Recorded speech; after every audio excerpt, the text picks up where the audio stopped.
Bienvenidos a un nuevo capítulo de Perlas Sefaradíes, el podcast que transita aspectos culturales del mundo sefaradí con condimentos de todo el universo judío.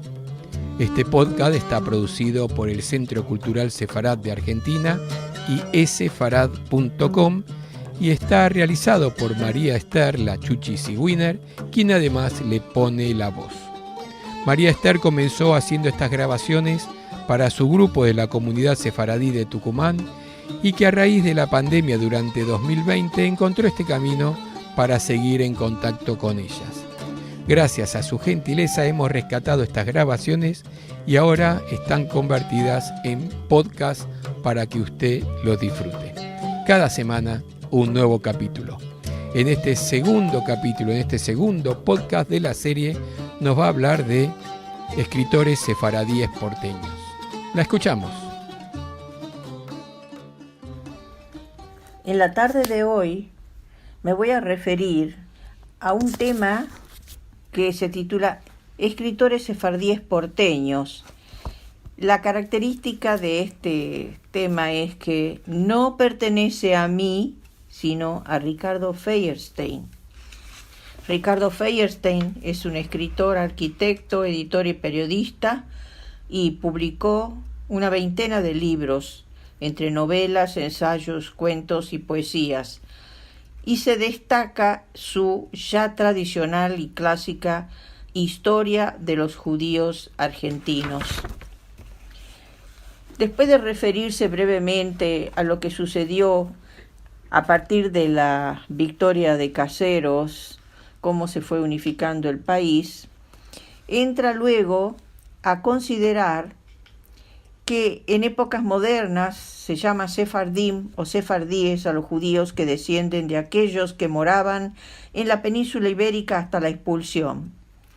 Pero explica que por extensión también a aquellas comunidades judías orientales que son herederas de contenidos culturales y expresiones religiosas de los antes citados se los considera sefardim. Dada la vastedad de su dispersión, resulta apropiado hablar de comunidades sefardíes antes que caer en generalizaciones poco rigurosas y simplificadoras. Sin embargo, para el argentino medio es común referirse a todos los sefardíes llamándolos turcos en forma simétrica. Para casi todos ellos, los ashkenazíes son los rusos.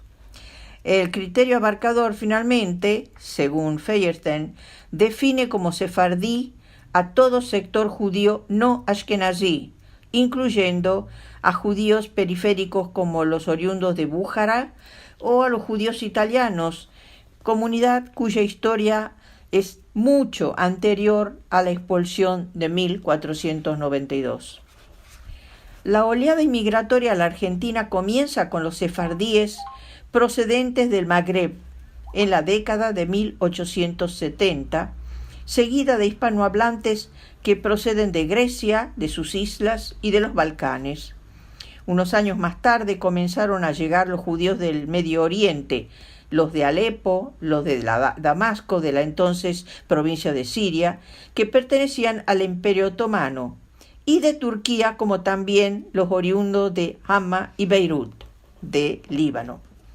A diferencia de los ashkenazíes, que eran judíos de Europa Oriental y Central, predominantemente de habla yiddish, que llegaron en forma organizada desde 1889, en el marco del proyecto de colonización agrícola del barón de Hirsch, los sefardíes vinieron en forma individual, como representantes de empresas comerciales extranjeras o bien en plan de reunión familiar o vecinal, y se establecieron básicamente en centros urbanos.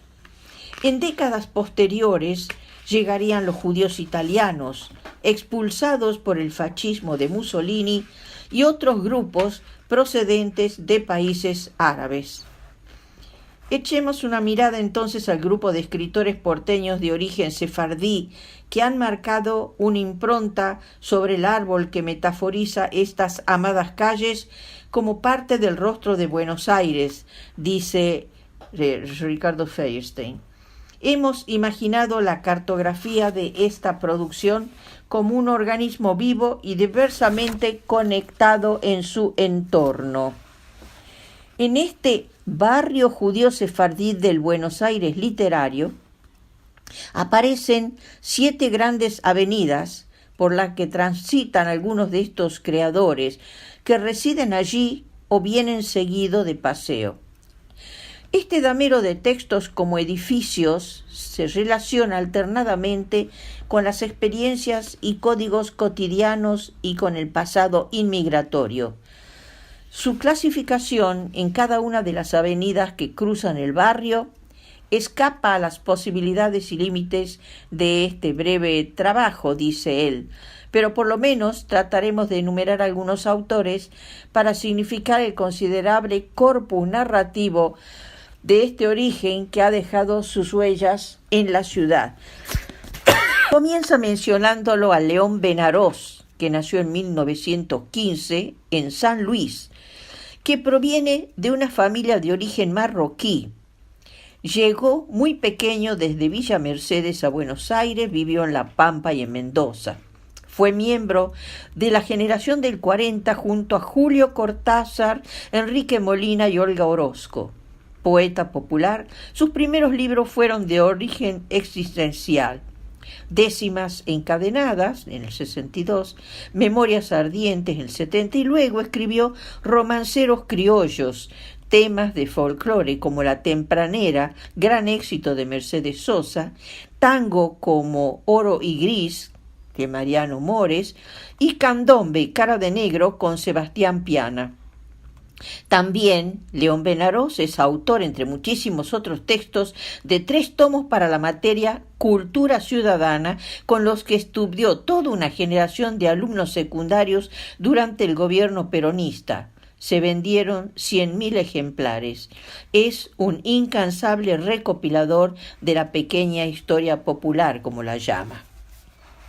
Pasa luego Feuerstein a considerar el caso de José Isaacson, nacido en 1922, representante en un caso especial como hijo de judíos rusos ashkenazíes, un destacado poeta y ensayista multipremiado, directivo de la Sociedad Argentina de Escritores, del Pen Club Internacional. Ha publicado una nutrida producción, muy notable poemario, Oda a Buenos Aires, de 1966, para desplegar su carácter de peatón porteño enamorado por la ciudad natal, a la que vuelve en 3 de Buenos Aires, calle Florida, en el 69. Sin embargo, en 1977, en su Cuaderno Spinoza, un largo poema escrito en forma de carta al filósofo sefardí Baruch Spinoza, se identifica con el linaje prestigioso de su propia genealogía y declara: mi tradición familiar quiere que descienda de los servidores del templo que construyera el hijo de David. Además, por la rama de mi ascendencia materna, desciendo de los Madera de Sefarad, y por otro, de los Madera, mi bisabuelo, me llamo José. Y ya en el interior del poema, esa marca de la descendencia es su modo de identificarse con Spinoza, aunque sus padres hablaran cotidianamente yiddish a través de una herencia cultural compartida y tal vez en la excomunión que sufrió el filósofo de la propia comunidad a la que perteneció. Pasa luego Feuerstein a un escritor, Umberto Constantini, nacido en Buenos Aires en 1924 y fallecido en 1987, uno de los escritores más trascendentes que han producido los sefardíes argentinos. Procedente de una familia judía italiana, se autodefinía como porteño e hincha del Club de Fútbol Estudiantes de La Plata. Su padre había nacido en Pesaro y su madre, de Turín, había inmigrado tardíamente a la Argentina. Recibió importantes premios de su labor literaria, fue traducido a 8 idiomas y se convirtió en una voz emblemática de su generación literaria. Cada página de Constantini, que incursionó en el teatro, el cuento, la poesía y la novela, atrapa la fidelidad de sus lectores y vuelve a los fantasmas que nunca desaparecen: el club de barrio, los infelices que quisieron ser otra cosa, la utopía del cambio social o el amor y la vida conquistada a mordiscones, a esa literatura escrita con sangre y carne, que fue el credo de los escritores de los años 60. Con él las bellas letras caen de las estanterías académicas y se mezclan con calles arboladas, la murga, el fútbol, el café de la esquina y la poesía desacartonada de la gente común. Esta reivindicación del barrio, su primer libro de cuentos se titula De por aquí no más, 1958, se combina puntualmente con los atorranteos históricos, las caminatas por tiempos y lugares antiguos y remotos, a veces rozando sus propios orígenes. Su versátil pluma incursiona entonces en la obstinada búsqueda de lo absoluto, un molesto ruidito a sus espaldas, lo irreversible del tiempo que todo lo consume, esa niebla lejana, inalcanzable, la inocencia de los años perdidos de la infancia, el antológico El cielo entre los durmientes, o la transposición del mito de Orfeo escrito a modo de oratorio. Háblenme de Funes, del 70, donde la acción avanza a través de distintas voces en forma polémica y escénica. Su poema Eli, Eli, lama sabachthani es el más explícito sobre su pasado sefaradí italiano y su presente argentino y barrial, utilizando el léxico familiare que escuchara de pequeño en la mesa familiar para recrear un Dios cercano y poco convencional, tal como se transmitiera en su grupo de origen. Su amigo y compañero de exilio, el escritor Pedro Orgambide, señala que ambos, como David Viñas y tantos otros, habían estado preocupados fundamentalmente por la realidad argentina. Cita: en nuestros textos, el tema o el personaje judío aparecía ocasionalmente asociado a la figura del inmigrante. Eso ocurría cuando los inmigrantes eran otros, nuestros abuelos, no nosotros mismos que, ante el posible retorno al país, volvemos a ser, o a sentirnos al menos, doblemente inmigrantes. Fin de cita. Este hecho tuvo y tiene una elaboración simbólica en diversos trabajos de otros escritores argentinos del exilio, de distinto origen, como por ejemplo Nicolás Casullo y Membo Giardinelli, que recrean en su novela la inmigración italiana. Pasa luego Feinstein a hablar de otro escritor, Ricardo Allac, nacido en Buenos Aires en 1935, que desciende de antepasados sirios, libaneses y marroquíes inmigrados a la Argentina a comienzos del siglo XX. Allac ejerció la dirección del Teatro Nacional Cervantes y fue vicepresidente de Autores Asociados, periodista, autor y director teatral. Su primera obra estrenada, Soledad para cuatro, en el 61, se aparta de la reproducción del contenido social de su entorno para incursionar en recreaciones imaginarias que, con cierta independencia de la realidad exterior, generan conflictos intimistas como la soledad, el desarraigo, el abandono materno y, en cierto modo, atemporales.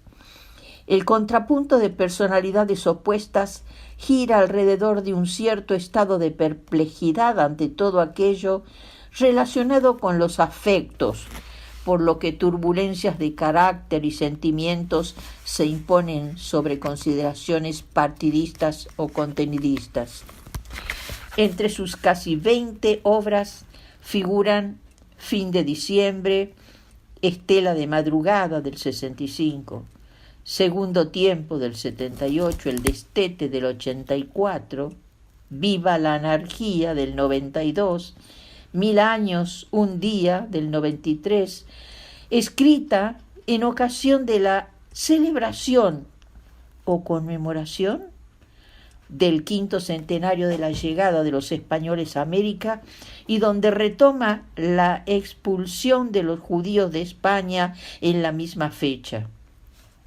En el 99 escribe Frida Kahlo, Motejón, Guarda con el tango en el 2000, Luna gitana en el 2002 y Perejiles en el 2003. También ha escrito notables guiones televisivos sobre la vida porteña como Yo fui testigo o Historia de jueves. Pasamos ahora, dice Feinstein, a León S. Pérez, nacido en Buenos Aires en 1922 y fallecido en Jerusalén en 2001. Proviene de una familia de Jerusalén. Nació y vivió sus años de formación en esta ciudad hasta sus 48 años. En sus primeros libros es posible encontrar una nueva beta, la escritura militante, muy ligada a la creación de Israel y opuesta a una tradición religiosa judía de quietismo y resignación, algo revolucionario para una comunidad que se define básicamente por su apego confesional. Representa una versión definida y especial dentro de los escritores sefardíes que forma el meollo de sus primeros libros de poemas y luego se continúa en su labor como importante psiquiatra argentino a través de ensayos sobre la identidad reprimida, negros y judíos en 1968 o la rebelión antipoder en 1969, así como su continua indagación sobre la creación cultural judía en las diásporas.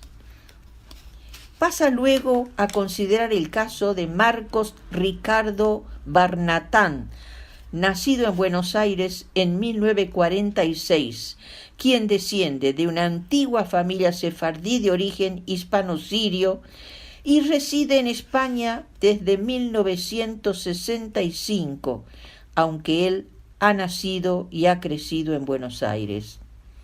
El análisis de la situación y de la condición que aparece en sus novelas, como El laberinto de Sion del 71 o Gor en 1973, así como sus primeros libros de poesía Ante mí, Poesía del hombre mutable del 64, Los pasos perdidos del 68, está más ligado a juegos experimentales que eran muy utilizados en los años 60 en Argentina y a una búsqueda del linaje que combina referencias cabalísticas con frivolidades, erudición y maniobras del lenguaje.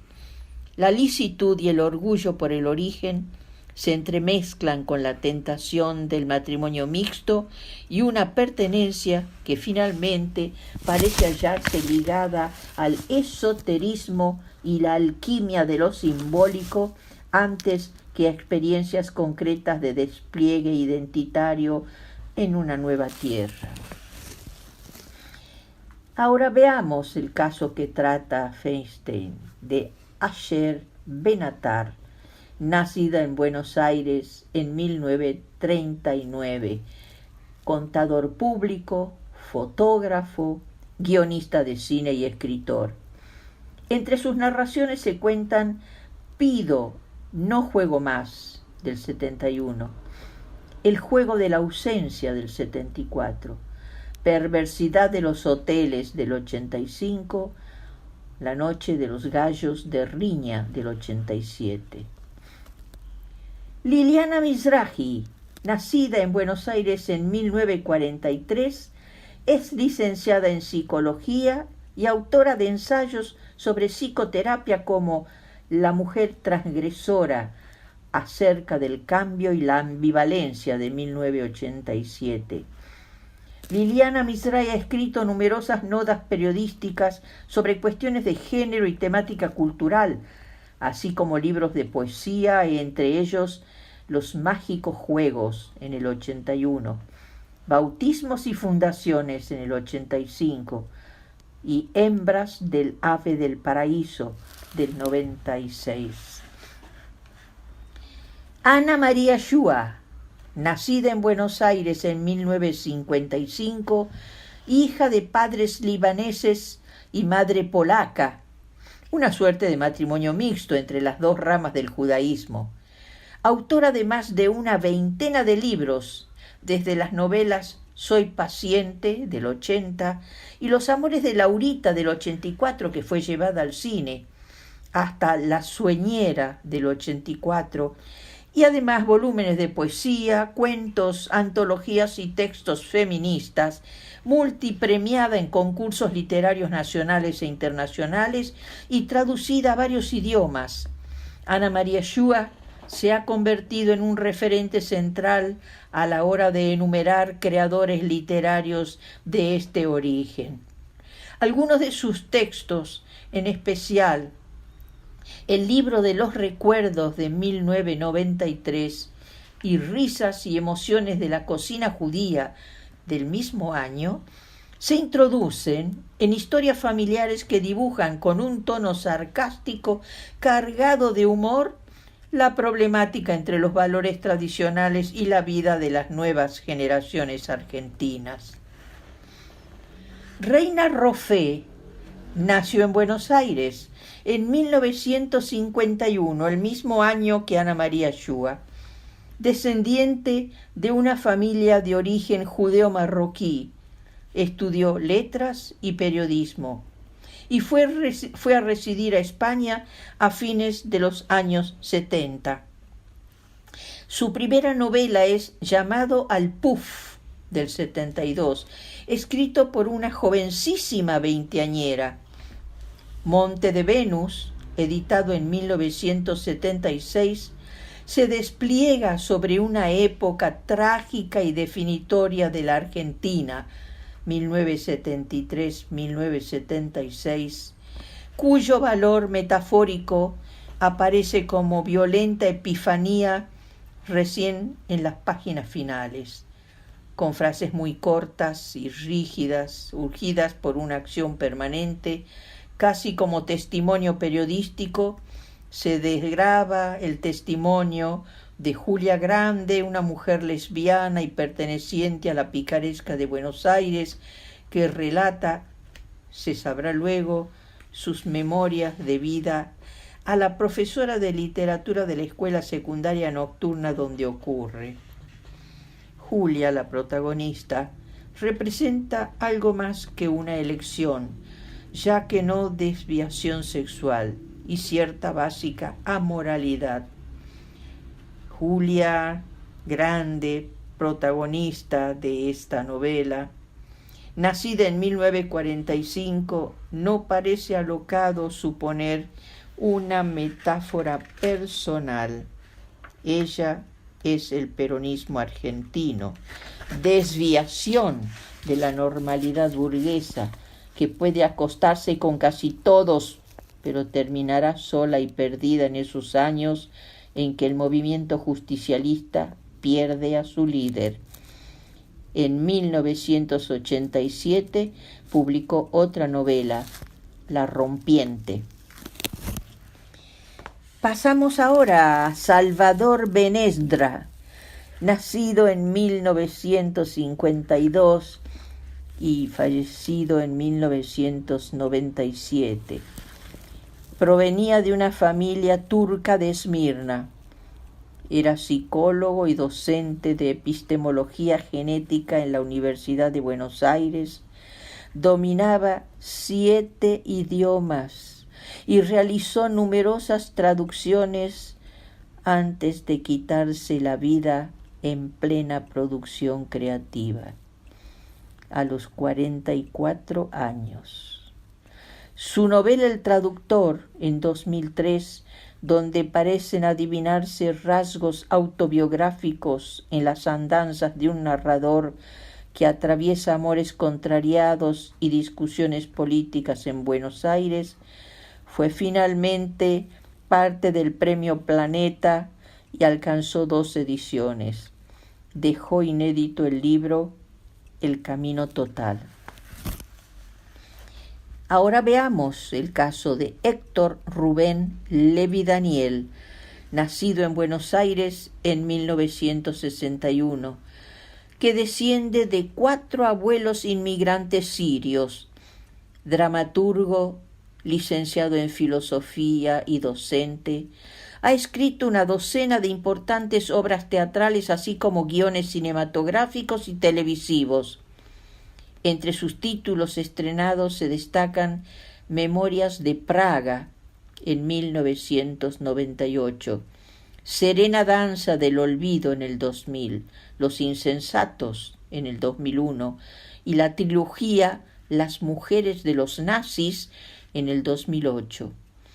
Pero es en su obra La postergación del 2003 donde reúne de manera explícita las 2 líneas de su origen y su país de nacimiento, al enlazar en una delicada maniobra estructural los bombardeos de junio de 1955 a la Plaza de Mayo con el atentado a la Mutual Judía AMIA en 1994. Elena Masri de Cohen-Imach también nació en Buenos Aires, descendiente de una familia siria judía.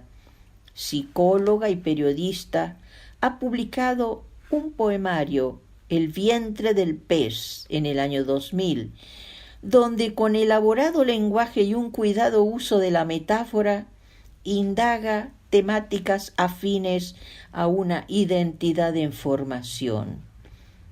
En su segundo libro, En el nombre, del 2004, renueva símbolos como el del agua e invoca a, cito, esos nombres perdidos en la noche, en una autoindagación que llega hasta los límites y responsabilidades de lo humano. Matilde Bensiñor, nacida en Buenos Aires de inmigrantes sefardíes, ha escrito teatro, realizó una vanguardista tarea en el arte plástica y anuda a su vocación artística un profundo compromiso social que la destaca por sus acciones en pro de la tolerancia y la solidaridad. Ha publicado De miel y milagros, evocaciones sefardíes en el 2004, un tipo de poema existencial tradicionalista y gastronómico sobre las raíces de sus ancestros judíos españoles, y la novela Las 3 noches en el 2008, donde habla del amor, la traición, la belleza y el deterioro, la plenitud y la soledad, desde una perspectiva feminista que transcurre en los entresijos de la gran urbe porteña. Y pasa luego a la consideración del arquitecto Luis Norberto León, quien nació en Buenos Aires en 1943, de ancestros sefardíes turcos de Esmirna. Luis León comenzó a publicar mensualmente desde 2002 la revista digital Sefaraires, donde reproduce poemas, refranes y estudios lingüísticos sobre el judesmo. Ha escrito además varios relatos incluyendo vocablos en ese idioma que han sido reproducidos en la mencionada publicación. Es autor de la novela El profesor de Arqueómetro, mención de honor en el concurso Acervo Cultural de Buenos Aires del 2000, de 2 tomos sobre refranes y expresiones sefardíes, 2001 y 2003, y obtuvo el primer premio del concurso de cuentos AMIA 2004 con su relato El sueño de Giuseppe.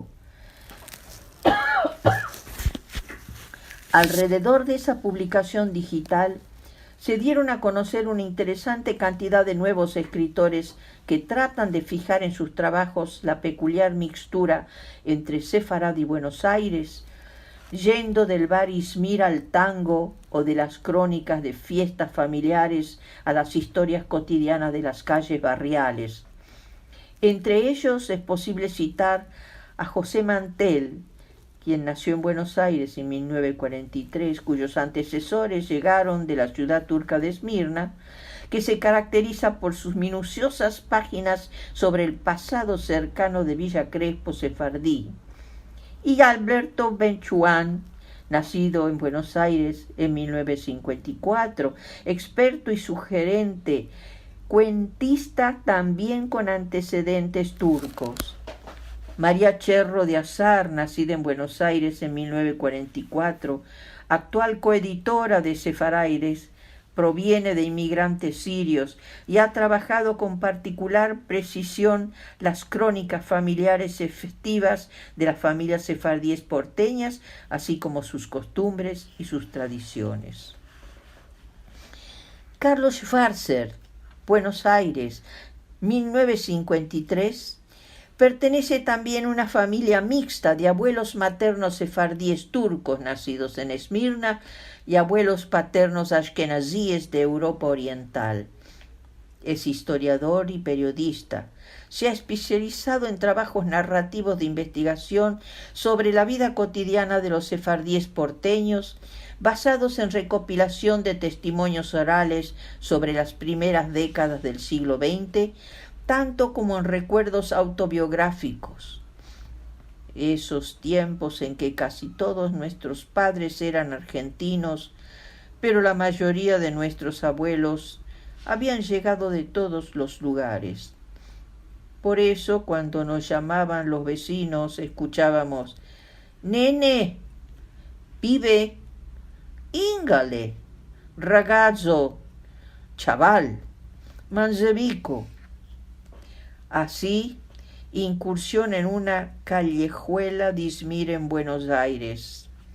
Gurruchaga, entre Corrientes y Camargo, recorre la memoria de antiguos inquilinatos de las calles Vera y Padilla, o la esquina inundable de Camargo y Serrano, siempre en Villa Crespo, el corazón geográfico de la ciudad, donde también se levantaba el mítico bar Izmir, al que ha dedicado varios trabajos.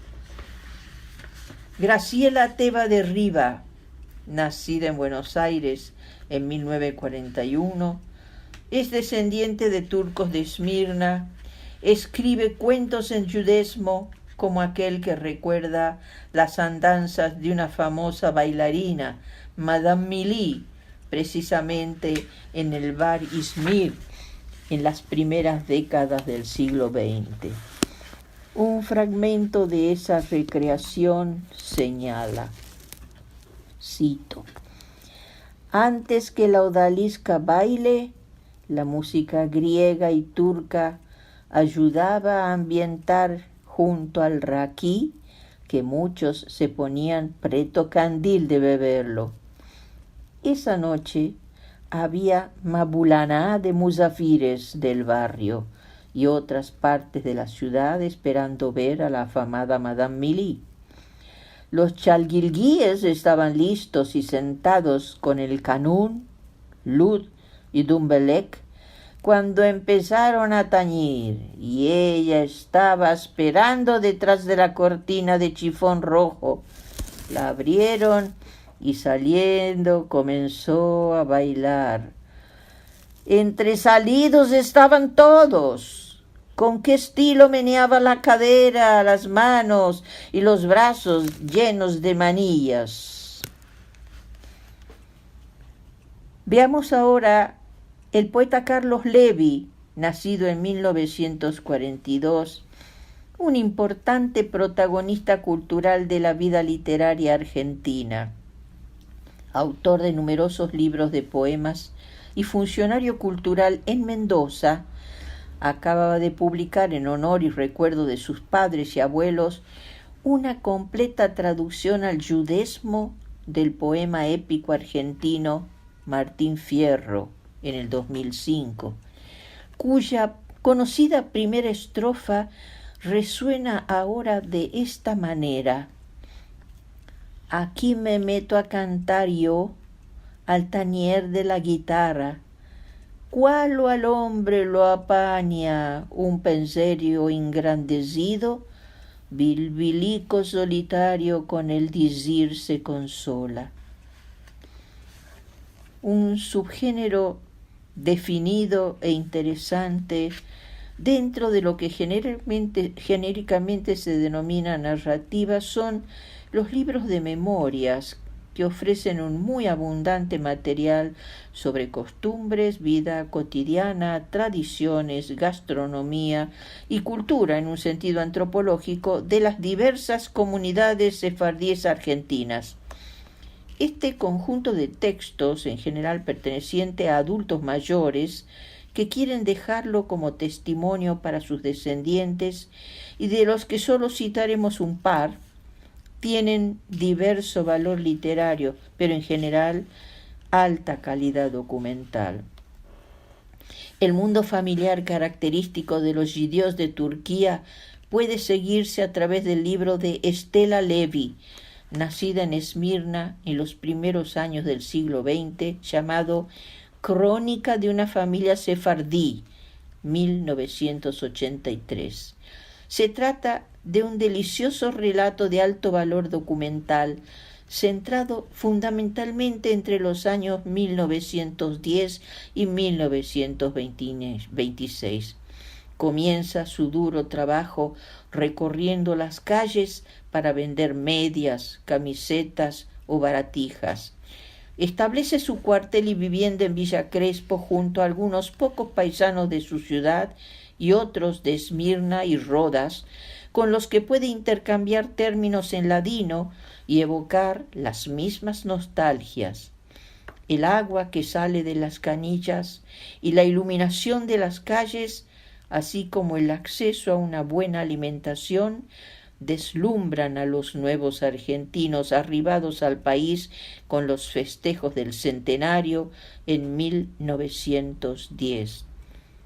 Luego de la semana trágica de 1919, los ojos de la ya adolescente Estela Levi observan el paulatino traslado al interior del país de jóvenes sefardíes que querían abrirse un camino propio ante las dificultades de los pequeños comercios en la gran ciudad.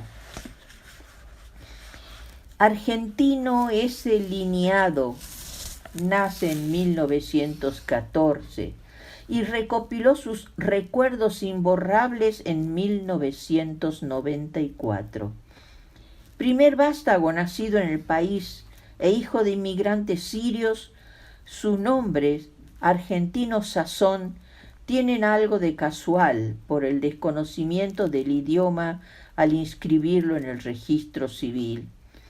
La vida durante los primeros tiempos es muy dura, por la pobreza y el hacinamiento, también por la incomunicación de esos inmigrantes que los primeros meses solo hablaban árabe y, en el caso del padre, algo de hebreo litúrgico, mientras recorre las calles como vendedor ambulante de peines, jabones, pañuelos, con escasa fortuna. La familia se traslada a un conventillo en el barrio del Once, en Buenos Aires. Allí, en una pieza oscura y mal ventilada, Argentino debe compartir su cama con 6 hermanos, 2 mayores y 4 menores. Para bañarse, deben calentar tachos de agua en un calentador Primus a querosén y luego sumergirlos en un fuentón de zinc. Deben salir a ganar el sustento, al mismo tiempo que comienzan la escuela. Los hermanos mayores enseñan a los menores a conseguir o elaborar mercadería y a venderlas. Y Argentino recorre las tribunas de las canchas de fútbol ofreciendo caramelos y chocolatines, jarros de agua y flores para los deudos en los cementerios, juguetes baratos o usados para vender antes de la festividad de Reyes Magos, y escarapelas y banderitas en las fiestas patrias, ofertas voceadas en los colectivos. Así, este self-made man aprende el duro lenguaje de la supervivencia callejera y con los años llega a ser uno de los empresarios textiles más importantes de la Argentina. No resiste la tentación, dice Ricardo Feuerstein, de terminar estas líneas con el más estremecedor canto de amor a Buenos Aires que jamás ha leído, perteneciente a un escritor de origen sefaradí, referiéndose ya a Umberto Constantini, a quien citó al comienzo de esta apresurada enumeración. Activo tanto en el campo intelectual como en el político, durante la dictadura de 1976 al 83, Umberto Constantini debió exiliarse en México para salvar su vida, durante, como él mismo recordaba con ironía cabalística, exactamente 7 años, 7 meses y 7 días. A su regreso, escribe el poema «He aquí que eres hermosa», referencia oblicua a los cantares bíblicos del rey Salomón, con el que reencuentra su ciudad natal después del exilio y declara su eterna fidelidad a cada una de sus barrios y calles. Dice Constantini: te toco el rosedal, te mordisqueo, la luna pedigüeña de cabildo te pregunto sonceras, te acaricio, dejo correr mis yemas por la mimosa espalda de Corrientes, con sabia lentitud te beso mataderos, te busco paternal, te acecho, te recorro, te sorbo Villa Urquiza, te cuento, te mareo, te soplo palabritas en la oreja, me emborracho de vos, te llamo hembra, siento tu olor, me bajo a Valvanera, entre jadeos te reclamo Saavedra, te mendigo, te exijo, te kendama, te aprieto como nunca, te me entrego mientras como en un sueño te digo amor, te digo ya nunca más exilio, ya nunca más lejos de vos,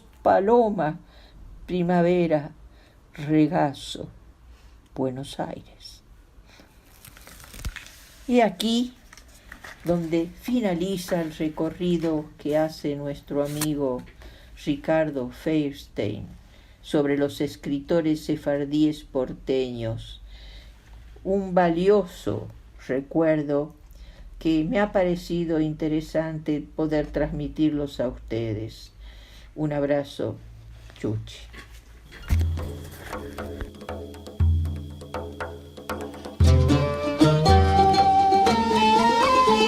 Este fue el segundo capítulo de Perlas Sefaradíes, el podcast del Centro Cultural Sefarad de Argentina y essefarad.com.